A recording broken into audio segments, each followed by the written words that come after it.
Hello everyone, I hope you all are fine. So आज की इस वीडियो में हम डिस्कस करने वाले हैं हमारा सी यू टी पी 2025 में।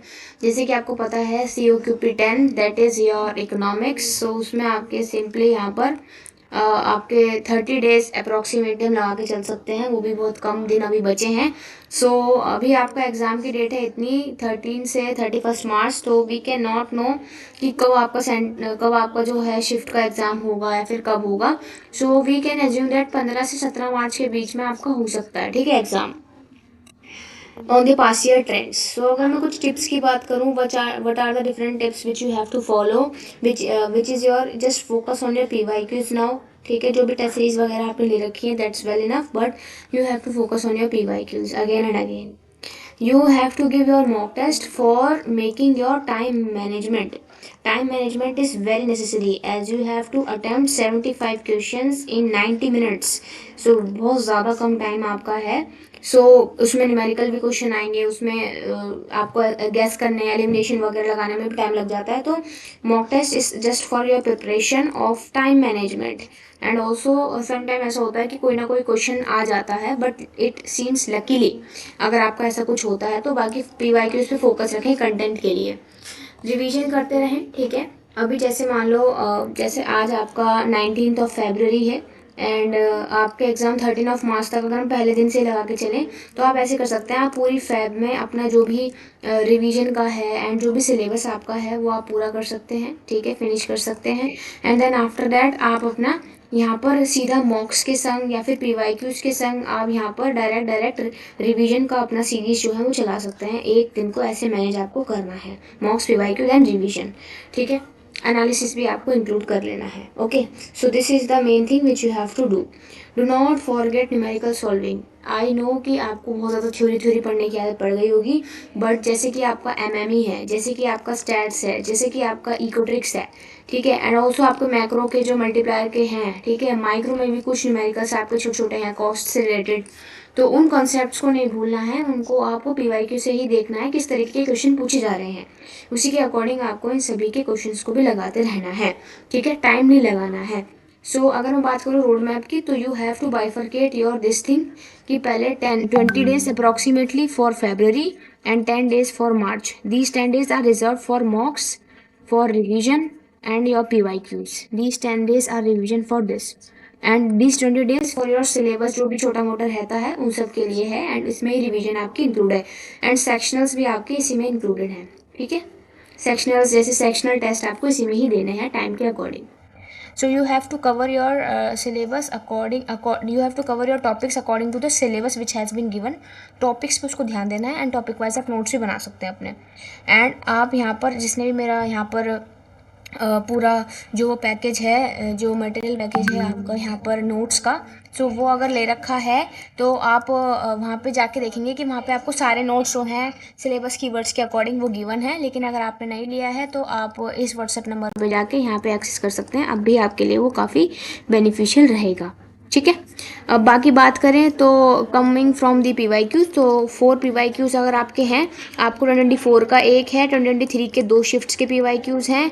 ठीक है, एंड ऑल्सो आपको 2022 का एक है. तो आपके 4 PYQ बनते हैं जो आपको 4 बार करना है. एंड रिवीजन करना है, 4x4 रूल लगाना है, रिवीजन करना है, न्यूमेरिकल्स लगाने हैं. YT की वीडियो अगर आपको कोई भी मिल रही है, UGC नेट की मिल रही है सेक्शन वाइज, तो उसे भी आप सॉल्व करते रहना, उसके MCQ सॉल्व करते रहना ताकि आपकी प्रैक्टिस बनती रहे.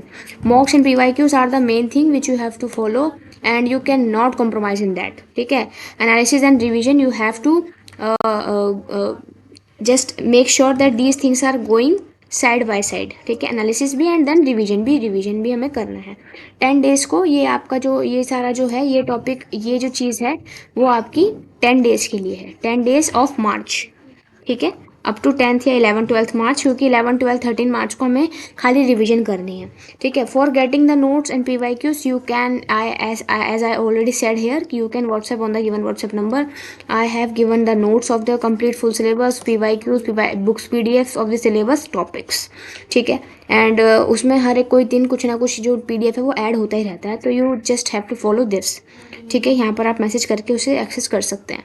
सो अभी कौन कौन से एरियाज़ हैं जिस पे आपको अभी फोकस करना है. ओके, सो सबसे पहले माइक्रो इकोनॉमिक्स की बात करूँ तो आपको जो इंडिफरेंस कर्व के कॉन्सेप्ट्स हैं, बेसिक्स हैं, उनकी प्रॉपर्टीज़ हैं, उनसे रिलेटेड हिग्स एंड स्लट्सकी के इफेक्ट हैं, उनको बिल्कुल नहीं छोड़ना। मेनली अगर मैं बताऊँ, कंज्यूमर एंड प्रोड्यूसर थ्योरी आपको बिल्कुल नहीं छोड़नी है, इसको तो करके जाना है। फॉर्मूलाज क्या होते हैं, जैसे जो IC होता है उसका आपका जो आपका इंडिफरेंस कर्व है उसकी क्या आपका स्लोप होता है, देन उसका क्या कंडीशन होती है बजट लाइन से, ठीक है। बजट लाइन एंड IC का आपका इंटरसेक्शन पॉइंट ऑप्टिमैलिटी को दिखाता है। तो ये सारी चीज़ें आपको पता होनी चाहिए। Production curves and conditions, Hicks and Slutsky का इफेक्ट तो नहीं छोड़ना है, आ रखा है क्वेश्चन, ठीक है। फॉर्मूलाज हैं, कंडीशन है, ठीक है। एंड ऑल्सो कुछ टॉपिक्स ऐसे हैं जिसमें से रेयरली मतलब ऐसे पूछे गए हैं, ऐसे प्राइस डिस्क्रिमिनेशन एंड बंडलिंग का टॉपिक, तो उसको भी आपको देख लेना है एक बारी। ये आपका सवाल है 24 में आया हुआ है, तो इनको भी देख लेना आप, ठीक है। एमएमई में आपको सेट्स करने हैं, वेक्टर्स एंड मैट्रिसेस करनी है, differentiation and integration, in 3 topics को तो बिल्कुल नहीं छोड़ सकते आप। एंड इन 3 टॉपिक्स के लिए मैंने PYQ की एक वीडियो अपलोड करी थी, ठीक है, जिसमें मैंने इंटीग्रेटेड इन सभी के क्वेश्चन कराए थे, वो भी पास्ट ईयर्स के CUET PG से रिलेटेड, उससे ही ओरिएंटेड। तो उसका लिंक आपको डिस्क्रिप्शन बॉक्स में मिल जाएगा, उसको जाकर देखिए। मैंने एमएमई का कराया है, स्टैट्स का कराया है, इकोनॉमिक्स के करा रखे हैं PYQs, तो उन सभी की वीडियो जाके आपको डिस्क्रिप्शन में चेक कर लेनी है, ठीक है, वहाँ पे आपको लिंक मिल जाएंगे।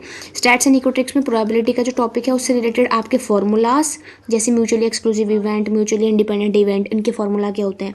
प्रोबेबिलिटी से रिलेटेड जो हॉट टॉपिक्स के क्वेश्चन बनते हैं, जैसे बेस थ्योरम के क्वेश्चन है, कंडीशनल प्रोबेबिलिटी के क्वेश्चन है, तो वो सब आपको न्यूमेरिकल देखने हैं, ठीक है। CLRM एजम्पशन, ये आपका इकोनॉमिक्स का टॉपिक है। क्लासिकल लीनियर रिग्रेशन मॉडल, उसकी पूरा आपको लीनियर रिग्रेशन पता होना चाहिए, जैसे YI = β1 hat plus β2 hat XI, तो इसमें β1 hat β2 hat क्या है, ये स्लोप है, ठीक है। ये आपका इंटरसेप्ट है β1 hat एंड β2 hat आपका क्या है, यहाँ पे स्लोप है, ठीक है। इसकी क्या इंटरप्रिटेशंस हैं। एंड देन ऑल्सो इससे रिलेटेड टॉपिक आपका जो सेम 4 का आपका है, DU का सेम 4 जो है आपका, उसमें दामोदर गुजराती की बुक है, उसमें आपका ये आपका 2, 3, 4 चैप्टर जो है वो आपको कर लेना है बेसिकली, क्योंकि सिलेबस में खाली रिग्रेशन ही गिवन है, ठीक है। हेटेरोस्केडासिटी, ऑटो कोरिलेशन, इनसे बहुत ज़्यादा कम यहाँ पे पूछा गया है, ठीक है। तो linear regression, coefficient of variation, correlation coefficient मतलब आपका R, ठीक है, उसकी प्रॉपर्टीज़ एंड उसकी आपके R² की इंटरप्रिटेशन, ठीक है, वो आपको पता होना चाहिए। कोफिशिएंट ऑफ वेरिएशन क्या होता है, ये सब आपको पता होना चाहिए। तो वो सारा चीज़ आपके स्टैट्स एंड इकोनॉमिक्स में है, जो मैंने कराई भी है यहाँ पर आपको PYQ की वाली वीडियो में। मैक्रो की बात करें तो इसमें भाई न्यूमेरिकल एंड कॉन्सेप्ट जो है, मल्टीप्लायर का टॉपिक बिल्कुल मत छोड़ के जाना, क्योंकि बहुत इंपॉर्टेंट टॉपिक है। ISLM framework and ADAS model, ठीक है, तो ये सब चीज़ें आपको नहीं छोड़नी है। तो ADAS मॉडल है यहाँ पे, ये फ्रेमवर्क नहीं है, ठीक है।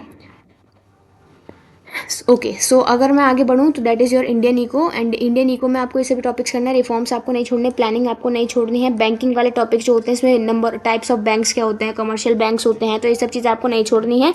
एंड आपका स्कीम्स आपको नहीं छोड़नी है। स्कीम्स का जो टॉपिक है बहुत इंप्लॉयमेंट है, जिसमें आपका मनरेगा आ जाता है, MG नरेगा, एंड आपका rural employment guarantee act, and also आपका अंत्योदय योजना, स्मार्ट स्कीम, कुसुम स्कीम, तो ऑल दी स्कीम्स, इनके ईयर्स एंड इनका ऑब्जेक्टिव्स याद करना है। प्री इंडिपेंडेंस इंडिया में रैयतवाड़ी, मालवाड़ी, जिम्मेदारी सिस्टम याद करना है।